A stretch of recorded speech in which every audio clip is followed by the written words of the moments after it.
Well, London wasn't the only city marking 11/11 on Wednesday. In the US, it's Veterans Day, and New York was just one of the cities which staged a big parade. Ramón Goñi spoke to some of the former and serving soldiers on parade through Manhattan.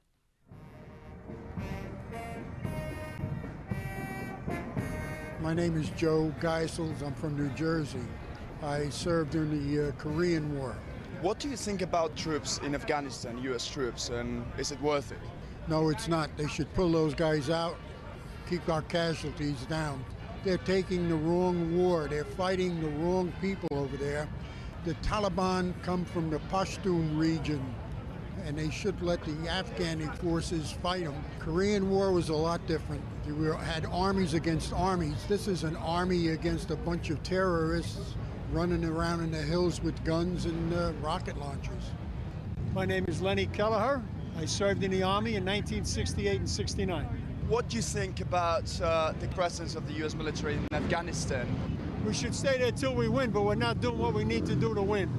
We got to change the rules of engagement. My name, Sergeant Rosario. We want to get this guy, Osama bin Laden, the way he did to the World Trade Center. I work in the USS Intrepid, 1995. I think they should take these guys and bring them back home because of too much killing over there. But the bottom line is we have too much killing in the world. Look how many Americans we lost in Iraq and Afghanistan. Come on, it's time to buck up now. My name is Art Knapp. I served in Vietnam in 1970 and 71. I'd like to know what you think about the US military presence in Afghanistan. Is it worth it? I don't discuss that. This is the United States. We elected a president. He's now in office. He's the commander-in-chief. Whatever he wants to do, it's his call. Oh, I'm John Conway. I was in Iraq and Afghanistan. It's worth it, but they're going about it the wrong way. It's a fire and they're adding gasoline to it to try to put it out. But Iraq is more urban. It's more modern, as we would think civilization to be. The Afghanistan, they're still working in tribal areas, and we're treating it as if it was Baghdad. You know, it's not going to work well. Commander Tom Gorman. 5 ships, various shore commands, NATO. It's not just the United States, it's also the European countries that are there.